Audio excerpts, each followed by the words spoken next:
အားလုံးပဲမင်္ဂလာပါ Special Football ကနေပြီးတော့ပြန်လဲကြိုဆိုလိုက်ပါတယ်ဒီနေ့ထပ်ပြီးတော့ကျွန်တော်တင်ဆက်ပေးခြင်းတဲ့အကြောင်းကတော့ Manchester United အသင်းနဲ့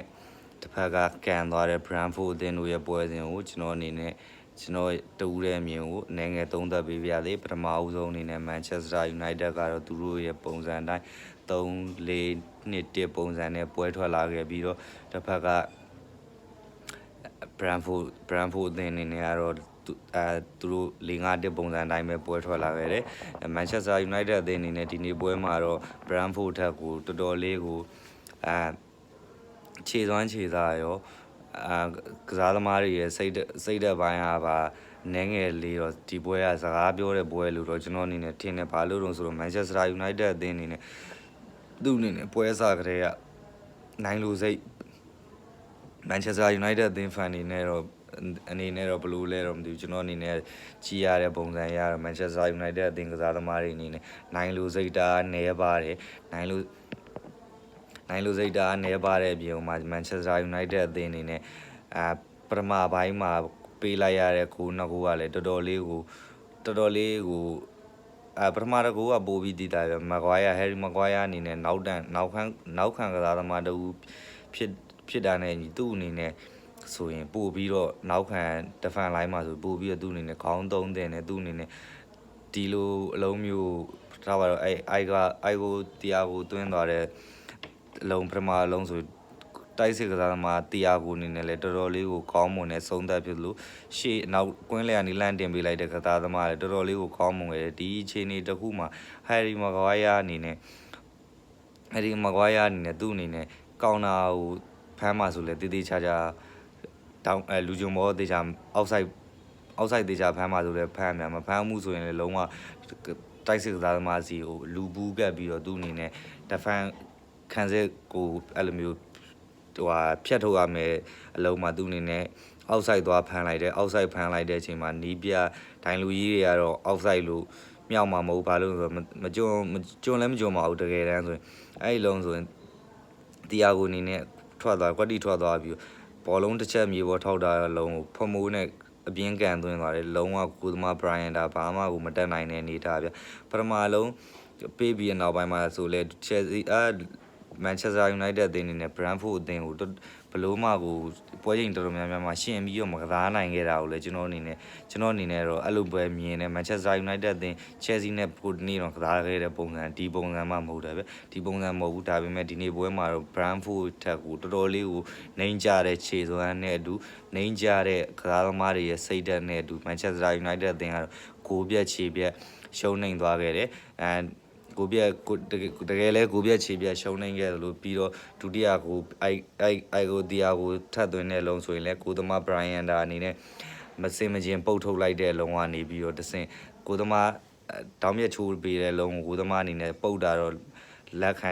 လို့ရတယ်ဒါပေမဲ့လည်းသူ့အနေနဲ့ပြက်သားမပုတ်ခဲ့တဲ့အတွက်ကြောင့်မလို့တစ်ဖက်ကပါလာတဲ့တရားကို6ထောက်ထဲကိုကွက်တီရောက်သွားတယ်ကွက်တီရောက်ပြီးတဲ့နောက်မှာပဲကိုသွင်းယူသွားခဲ့ Brentford အသင်းကတော့သူ့တို့ရဲ့အဲ့ဒါအသစ်ကိုစနေတဲ့အစုအဖွဲ့တစ်ခုနဲ့ပေါ့ဗျာတိုက်စစ်အဲ့ဒါတစ်ခုပြီးသွားတဲ့အချိန်မှာနောက်တဲ့အဲ့ဒါကိုတိဆောက်နေတဲ့အချိန်မှာအိုက်ကိုဒီယာကိုအနေနဲ့ပရီးမီးယားလိသွင်းကို4ဂိုးထိရရှိခဲ့ပြီသူ Brentford အသင်းရဲ့အဓိကတိုက်စစ်ကစားသမားတွေဖြစ်တဲ့ Wissa Mbubo နဲ့ Ivan Toney 3ယောက်ကတော့သူတို့အသင်းရဲ့ကစားသမား3ယောက်လုံးကတော့တိုက်စစ်ကစားသမား3ယောက်လုံးကတော့အသင်းကိုစီကို Ivan Toney ကစပြီးထွက်ခဲ့ပြီးတော့နောက်မှာတော့ Wissa နဲ့ Mbubo ကတော့ဒီရာသီမှာ Wissa Newcastle ကိုပြောင်းပြီး Mbubo ကတော့ Manchester United ကိုပြောင်းလာခဲ့တဲ့အတွက်ကြောင့်မလို့ Brentford အသင်းအနေနဲ့တိုက်စစ်ပိုင်းမှာလူတိုင်းရုန်းကန်ရမယ်လို့ထင်ခဲ့ပေမဲ့လည်းဒီနေ့ပွဲမှာတော့တရားကိုအနေနဲ့ခြေစွမ်းပြနှစ်ကိုသွင်းယူပြီးပေးပြီးတော့Manchester United အသင်းကိုသူ့အနေနဲ့ခြေမုံနောက် Manchester United ရဲ့နောက်ခံတစ်ခုလုံးသူတို့ Brentford အသင်းအနေနဲ့ခြေမုံပြလိုက်တဲ့အနေထားမှာတစ်ဖက်က Manchester United အသင်းအနေနဲ့ကွင်းလယ်မှာကိုဘီမိန်နူးအဲ့လိုမျိုးတိတ်ပြီးတော့ကိုဘီမိန်နူးအနေနဲ့လည်းသူ့အနေနဲ့ကစားရတာပွဲမကစားရတာအတော်လေးအဲ့လိုမျိုးဘောလုံးထိတွေ့နဲလာတဲ့နောက်ပိုင်းမှာသူ့အနေနဲ့ခြေစွမ်းကနည်းငယ်တော့ရောကြနေတာကိုတော့တွေ့ရတယ်ဒီနေ့ပွဲမှာကစားတဲ့တခြားကိုဘီမိန်နူးကိုကြည့်ရတယ်ခြေစွမ်းတာမန်ဆင့် အောက်ကိုတော်တော်လေးကိုရောက်ရှိနေပြီးတော့တစ်ဖက်က Brentford အသင်းကတော့တော်တော်လေးကိုကောင်းမွန်တဲ့အနေထားမှာရှိတဲ့သူအနေနဲ့လက်ပြဘော free kick တွေကနေပြီးတော့သွင်းကိုရရှိဖို့အချိန်ကြီးတော်တော်များများမှာစူးစမ်းခဲ့တယ်တစ်ဖက်ကManchester United အသင်းရဲ့ကိုယ်သမား Brian ဒါအနေနဲ့လက်စွမ်းတချို့ပြနေလို့သာကို3ဂိုးအပြင်ပိုမပေးခဲ့ရတဲ့ပွဲလို့ကျွန်တော်အနေနဲ့ထင်မြင်တယ်။ဘာလို့ဆိုတော့နှစ်ကိုမရှိဖြစ်နေတဲ့အချိန်မှာနှစ်ကိုတကိုးဆက်ကိုဗဂျမင်ဆက်ကိုအနေနဲ့ဗဂျမင်ဆက်ကိုအနေနဲ့သူ့အနေနဲ့တိုက်စစ်မှာဒီနေ့ပွဲမှာတော့ကိုရခဲ့တယ်ကိုဗဂျမင်ဆက်ကိုအနေနဲ့ကိုရခဲ့တယ်ဒါပေမဲ့တိုက်စစ်ကစားသမားအသစ်ဖြစ်တဲ့မာဒီရဲ့ကွန်ဟာတော့လက်ရှိချိန်ဒီကိုမရသေးတဲ့အတွက်ကြောင့်မလို့သူ့အနေနဲ့တိုက်စစ်မှာကိုတအားလိုချင်နေတဲ့ပုံစံတော့မြင်ရတယ်တကိုတအားလိုချင်နေတဲ့ပုံစံတွေရပဲ Manchester United အသင်းကိုတည့်တိုက်စစ်ကိုဒုက္ခပြန်ပြီးတော့ပေးသွားတာလေလို့တော့မြင်တယ်မာဒီရဲ့ကွန်ဟာအနေနဲ့ပေးတဲ့အလုံးတွေကိုမချပေးဘူးသူအနေနဲ့ area ထိပ်ကနေပြီးတော့အလုံးတိုင်းကိုကန်ချနေတာကန်နေတယ်လို့သူအနေနဲ့အရှိပထမဆုံးပွဲရလို့မျိုးတကူကောင်းမဆန်သင်းတဲ့အလုံးတွေတကူကောင်းဆန်တဲ့အတွက်ကြောင့်လို့ Manchester United အသင်းအနေနဲ့ကိုရအသင်းနဲ့အလုံးခွင့်ရေးချို့ဖြစ်ပေါ်ခဲ့ပေမဲ့လည်းကိုမရရှိခဲ့ရလို့လည်းကျွန်တော်အနေနဲ့မြင်တယ်ဒါပေမဲ့နောက်ထပ် Bruno Fernandes အနေနဲ့ဒီရာဒီမှာပင်နယ်ဒီအနေနဲ့သူ့အနေနဲ့နှစ်ကိုခြေပါကိုဖြစ်နိုင်မဲ့အလုံးကို Bruno Fernandes အနေနဲ့ကန်ဝင်ရရှိခဲ့ပေမဲ့လည်းတိုက်စစ်ဟိုဘက်တစ်ဖက်အသင်းရဲ့ကိုယ်သမားကလပ်ဟာဆိုတာလည်းလီဗာပူးအသင်းရဲ့ final တချို့နဲ့အဲ့လိုရှုံးထွက်ပွဲစဉ်တချို့မှာသူ့အနေနဲ့ပင်နယ်တွေမှာလက်စွမ်းပြပြီးတော့ကာကွယ်တတ်တဲ့ကစားသမားဆိုတာလည်းအားလုံးလည်းသိပြီးသားအတိုင်းဖြစ်လိမ့်မယ်ဒါပေမဲ့ဒီရာဒီမှာတော့လီဗာပူးအသင်းကနေပြောင်းရွှေ့လာတဲ့ကလပ်ဟာအနေနဲ့လက်စွမ်းတချို့ကိုမဟုတ်လက်စွမ်းတော်တော်လေးကိုပြရှိနေပြီးတော့ပင်နယ်ဒီပြီးခဲ့တဲ့ Manchester United နဲ့ပွဲမှာလည်းသူအနေနဲ့ပင်နယ်ဒီကိုကာကွယ်နိုင်ခဲ့တယ်။ကာကွယ်နိုင်ခဲ့တဲ့အတွက်ကြောင့်မလို့သူတို့အသင်းတွေ Brentford အသင်းတွေနဲ့ Manchester United အသင်းရဲ့2ဂိုးနဲ့ပြန်လာနိုင်မဲ့အနေထားနေပြီးတော့မှဘယ်လိုပြောမလဲ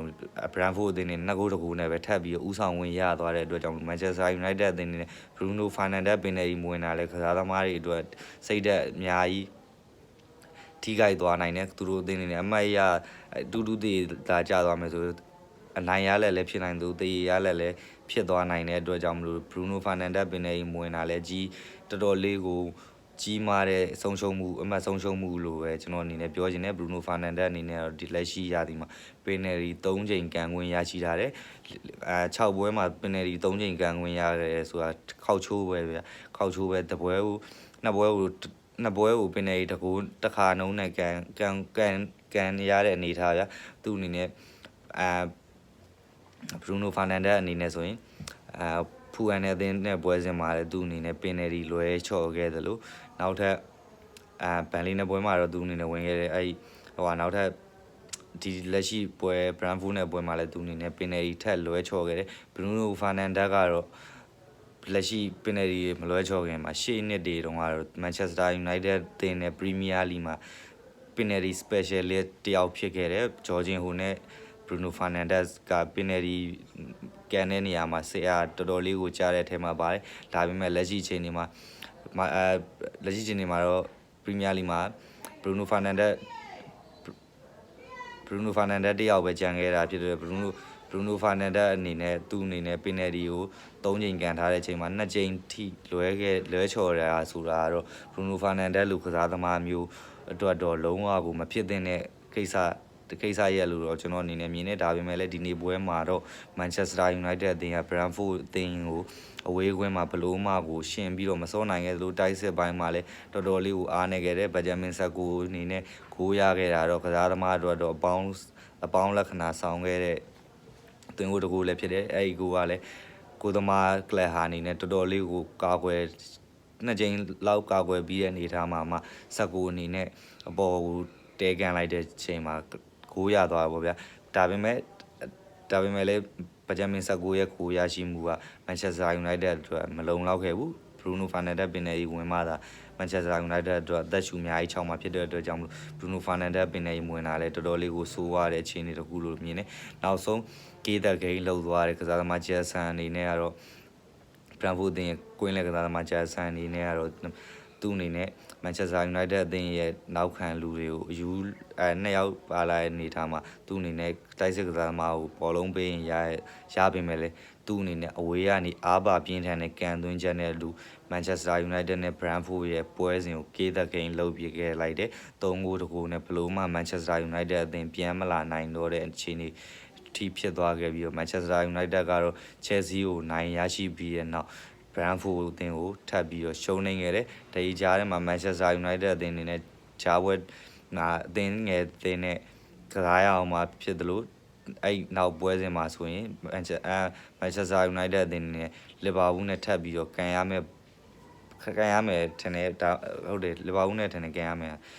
Manchester United အသင်းတို့လည်းတော်တော်လေးတော့ရုံးကန်ရမယ့်အခြေအနေတွေဖြစ်လာပြီး Manchester United အသင်းအနေနဲ့6ပွဲမှာ9မှတ်ရရှိထားပြီးတော့ကိုးကခြားကြ -4 ဖြစ်နေတယ်တိုက်စစ်ပိုင်းကလည်းကိုးရဖို့တော့တော်တော်လေးကိုလိုအပ်နေတဲ့ Manchester United အသင်းအနေနဲ့ပေးကိုးတွေကရာကိုးထပ်ပို့ပြီးတော့များနေတာလေဒီရာဒီမှာတော့သူတို့အသင်းအနေနဲ့စိုးရိမ်စရာလိုပဲမြင်နေပထမဆုံးမှာဟယ်ရီမကွာယာလူကျွန်းထောင်ချောက်ဖမ်းတာအစမားလိုက်ပြီးတော့ Bruno Fernandes ပင်နယ်ရီမိုဝင်ခဲ့တဲ့ဟာက Manchester United အသင်းကိုဒီနေ့ပွဲမှာအများကြီးဆုံးဖြတ်ပေးသွားတာလို့တော့ကျွန်တော်အနေနဲ့မြင်တယ်ပွဲအစဆုံးစလေဆုံးကိုကြည့်မယ်ဆိုရင်လည်း Brentford အသင်းက Manchester United အသင်းကို